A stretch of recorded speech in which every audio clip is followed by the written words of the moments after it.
محترم ناظرین، گزشتہ قسط میں ہم نے حضرت آدم علیہ السلام کی زمین پر آمد کے بعد کے حالات، ان کی ابتدائی خوراک اور لباس، نیز ان کے دیگر معاملات، اولاد کی پیدائش، تعمیر کعبہ، طرز عبادت اور دنیا پر بسیرا کرنے اور اس میں رچ بس جانے جیسے معاملات سے آپ کو آگاہ کیا تھا۔ آج کی اس ویڈیو میں باقی کے واقعات سے آپ کو آگاہ کریں گے۔ دوستو، راہ عمل میں آپ سب کو خوش آمدید۔ آپ دیکھ رہے ہیں راہ عمل کے سلسلہ قصص انبیاء کی یہ 6ٹھی قسط، مگر حسب روایت نئے آنے والے ساتھیوں سے درخواست ہے کہ چینل کو سبسکرائب کرتے ہوئے ساتھ موجود گھنٹی کی علامت کو دبا دیں۔ معزز ناظرین، حضرت آدم علیہ السلام کی سلبی اولاد سے قابیل اور حابیل کا واقعہ مشہور ہے۔ قابیل بڑا تھا، حابیل چھوٹا تھا۔ قابیل کھیتی باڑی کرتا تھا اور حابیل بکریاں چراتا تھا۔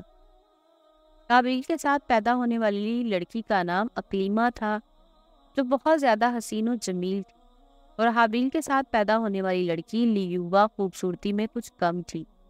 حضرت آدم علیہ السلام کی شریعت کے قانون کے مطابق قابیل کے ساتھ پیدا ہونے والی لڑکی کا نکاح حابیل سے اور حابیل کے ساتھ پیدا ہونے والی لڑکی کا نکاح قابیل سے ہونا تھا، لیکن قابیل نے ایسا کرنے سے انکار کر دیا۔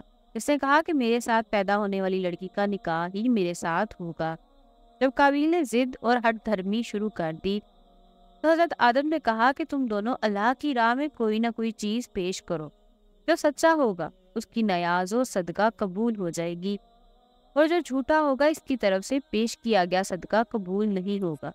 اس وقت قبولیت کی یہ علامت تھی کہ جس کا صدقہ قبول ہو جاتا اسے قدرتی طور پر آنے والی آگ کھا جاتی، اور جو قبول نہیں ہوتا تھا اسے آگ نہیں کھاتی تھی۔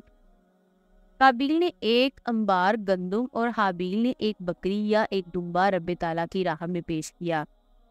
دونوں نے یہ کہہ کر نیاز پیش کی کہ اے اللہ، جو اقلیمہ کا زیادہ حقدار ہے، اس کی قربانی قبول فرما۔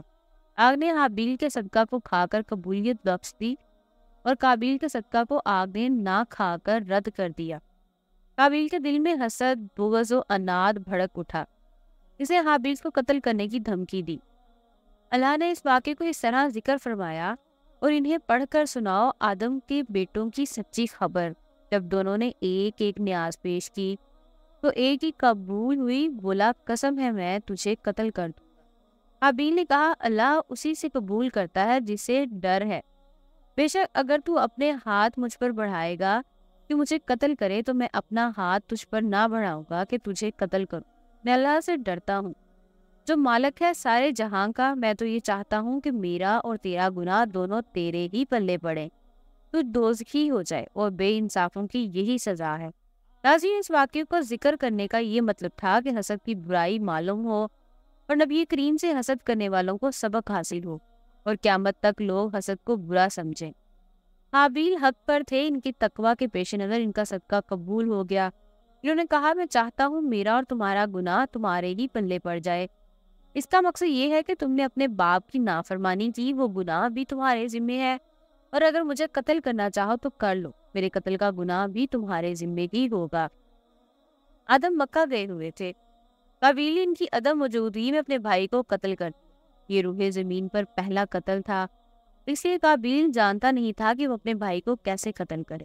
تو شیطان لعین نے اس کے سامنے ایک پرندے کا سر پتھر پر رکھ کر دوسرے پتھر سے پھوڑ دیا۔ ناظرین، قابیل کو پتہ چل گیا کہ اس طرح قتل کرنا ہے۔ قابیل چونکہ بکریاں چراتے تھے، ایک درخت کے نیچے سوئے ہوئے تھے کہ قابیل ان کے سر پر پتھر مار کر انہیں قتل کر دیا۔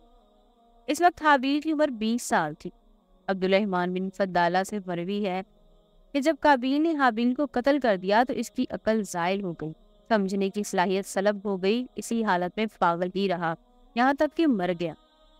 قتل کرنے سے پہلے رنگ اس کا سفید تھا، اور قتل کے بعد اس کا تمام جسم کالا ہو گیا۔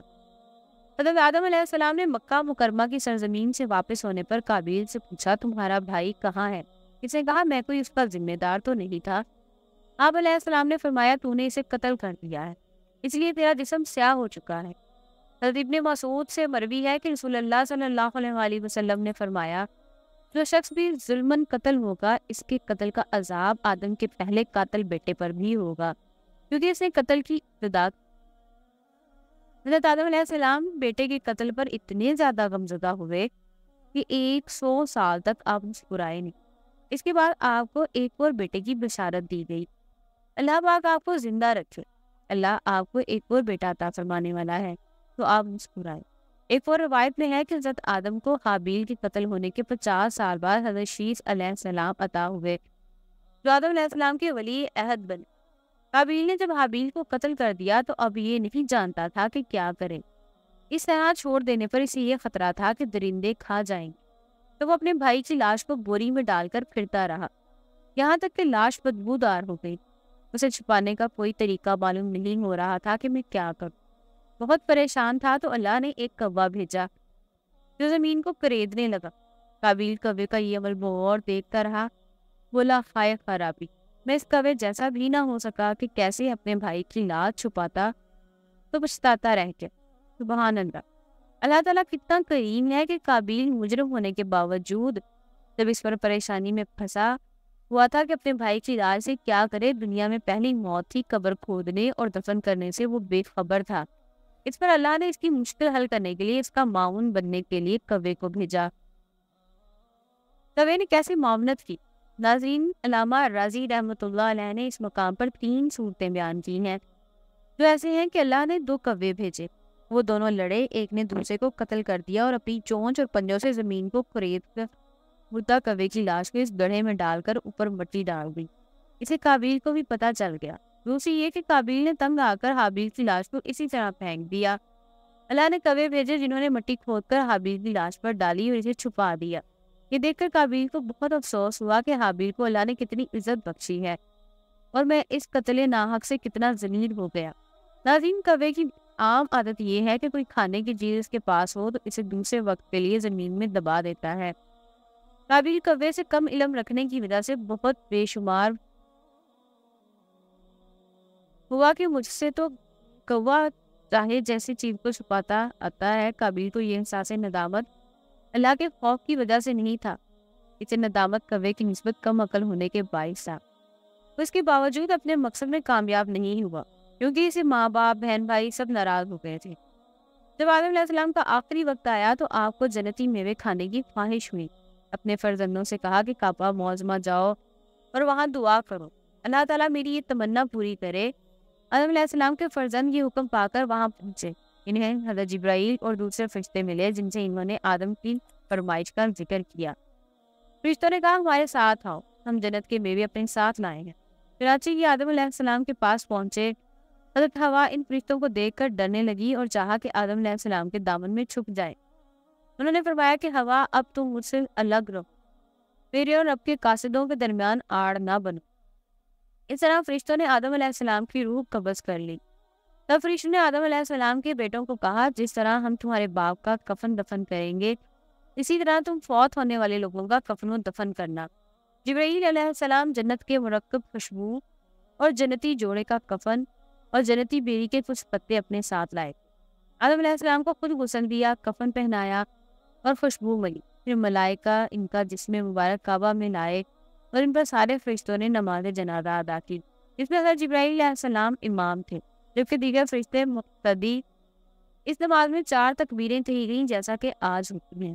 پھر مکہ معظمہ سے 3 میل کے فاصلے پر مقام منا میں لے گئے جہاں کے حاجی قربانی کرتے۔ بعد میں اس جگہ حضرت ابراہیم علیہ السلام کی طرف سے حضرت اسماعیل علیہ السلام کی قربانی کا واقعہ پیش آیا تھا۔ وہاں مسجد خیف کے قریب بغلی قبر کھود کر آدم علیہ السلام کو دفن کر کے ان کی قبر کو اونٹ کے کوہان کے ڈھلوان سے ممانت بنا دیا گیا۔ ناظرین، ایک روایت ہے کہ حضرت آدم علیہ السلام کی اصل عمر 1000 برس تھی۔ اپنی عمر کے 40 سال آپ نے حضرت داؤد علیہ السلام کو دینے کا کہہ دیا تھا، اس لیے آپ کا انتقال 960 برس کی عمر میں ہونے والا تھا۔ جب حضرت آدم علیہ السلام 960 سال کے ہو گئے تو بچوں سے جنت کے پھل کھانے کی خواہش بیان کرنے لگے، پر وہ سب ادھر ادھر پھل تلاش کرنے کے لیے پھیل گئے۔ راستے میں ان کو موت کے فرشتے ملے جو انسانی شکل میں تھے۔ انہوں نے کہا کہ واپس جاؤ، حضرت آدم علیہ السلام کی موت کا وقت قریب ہے۔ فرشتوں نے حضرت آدم علیہ السلام کی روح قبض کی، غسل دیا، خوشبو لگائی اور دفنا دیا۔ ناظرین، حضرت آدم کی موت کے بعد حضرت شیث علیہ السلام کے سر پر نبوت و خلافت کا تاج سجایا گیا۔ بعض مورخین کے مطابق آدم علیہ السلام کی قبر مبارک سعودی عرب میں مسجد خیف کے صحن میں ہے بعض مورخین کے بقول آپ کی قبر مبارک سری لنکا میں اترنے کے مقام پر واقع ہے۔ بعض مورخین کے بقول آپ کی قبر مبارک عراق میں واقع ہے۔ جدہ کے باہر سمندر کے کنارے ایک قبر کا نشان ہے، جس کے متعلق لوگوں کا خیال ہے کہ یہ حوا علیہ السلام کی قبر ہے۔ ناظرین، کہا جاتا ہے کہ حوا علیہ السلام حضرت آدم علیہ السلام کے 2 سال بعد فوت ہوئی اور ان کے پہلو میں دفن کی گئی۔ روایات ہے کہ جنت میں صرف 2 انسان آدم اور حوا ایسے ہوں گے جن کی ناف نہیں، کہ ناف ماں کے پیٹ میں جنم لینے والے بچوں کی ہی ممکن ہے۔ ناظرین محترم، یہ سلسلہ ابھی جاری ہے۔ مزید احوال جاننے کے لیے ہماری آئندہ ویڈیو کا انتظار کیجیے۔ اس دلچسپ سلسلے سے لمحہ بہ لمحہ آگاہ رہنے کے لیے ہمارے چینل کو سبسکرائب کرتے ہوئے بیل آئیکن کو ضرور دبا دیجیے۔ ہماری اگلی ویڈیو آنے تک اپنا اور اپنے پیاروں کا ڈھیر سارا خیال رکھیے گا۔ اللہ نگہبان۔